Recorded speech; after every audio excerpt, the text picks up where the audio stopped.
Well, as always, good morning from Southern Ontario, August 1st. The Progressive Conservative Party, the PCs, the Conservatives. Now, they find themselves in a fine pickle. If they vote non-confidence on Trudeau, and if somehow they don't and he calls a snap election, well, they're going to find themselves probably, hopefully, in the unenviable position of being a minority party and handed a hell of a mess, aren't they? Trudeau used the pandemic to just destroy the economy of the nation, upset everything. Everything's, let's be blunt, fucked up. Huge deficit. Even by government admission now, I'd said it months ago, we're going to be $3 trillion in debt. Yeah, $3 trillion by the turn of the new year.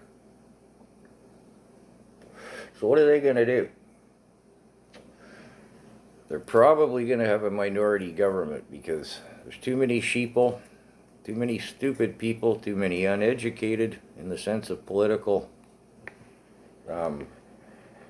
awareness, and a whole whack of the aforementioned immigrants whose numbers we have no idea what they even are. So the odds of them getting a majority government, pretty slim. Hope is they get a minority government, get Trudeau out. Unfortunately,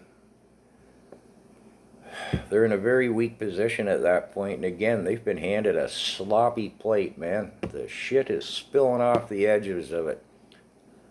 No matter what they do, somebody isn't going to like it.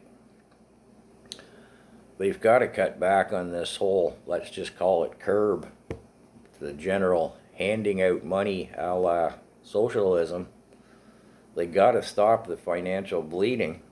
Well, any cut they make is going to have somebody howl and protest.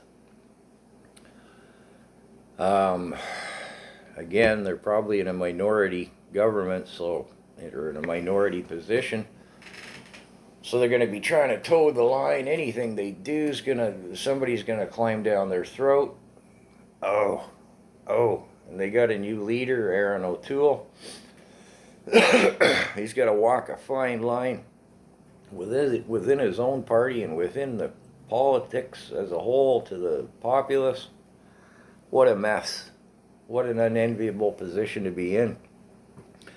I wondered a few months back why Pierre Poilievre didn't grab the helm, because, man, it's very popular. Speaks well, doesn't get frazzled, takes a hard line and sticks to it. Well, I think he selfishly did the smart thing for his own personal career. He can see what's going to happen. Aaron O'Toole, be good, bad, or indifferent. I don't really have an opinion on him. Again, he's just handcuffed whichever way he turns. And Poilievre had to see that, so he's probably speculating they'll get a minority government. Very little will change because, again, the party as a whole is handcuffed. Maybe they last a year or something, back to the polls again, nothing gets done. Oh, it's a mess. We stay just stuck in the mud puddle that we're in now. Oh, it's, the poor PCs.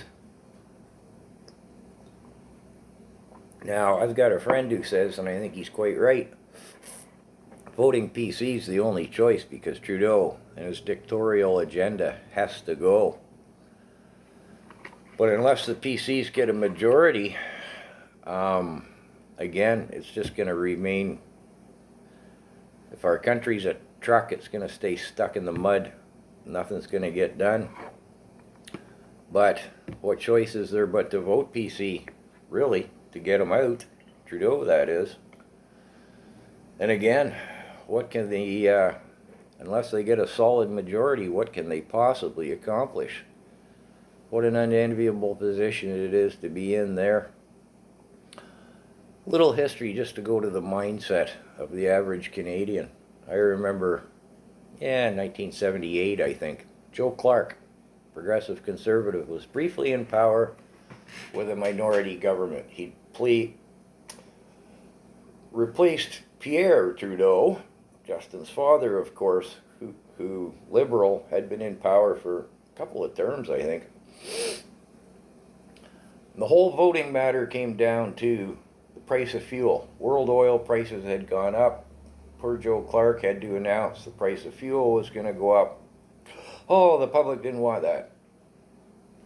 I was 16. I wasn't old enough to vote, but my buddies, 18, 19, I remember one of them saying, well, I'm not voting for Joe Clark. He's going to put up the price of fuel. Oh, I road run a lot. A lot of us said, well, Trudeau's going to have to put up the fuel price too. I mean, the Arabs have put up the fuel prices. It's got to go up. No way. Clark says he's putting it up. I'm not fucking voting for him. We said, well, Trudeau's going to put it up. Sure enough, Clark got the boot. Trudeau got in, put the price of oil up. It's as far as your average sheeple thinks. It's the topic of the day. Saw a gal from the West Coast who does some posting for the Rebel News. Everybody should be watching the Rebel News, by the way. She was talking about Erin O'Toole's views on abortion. Pro-life, pro-choice. Well, the abortion argument has been around forever.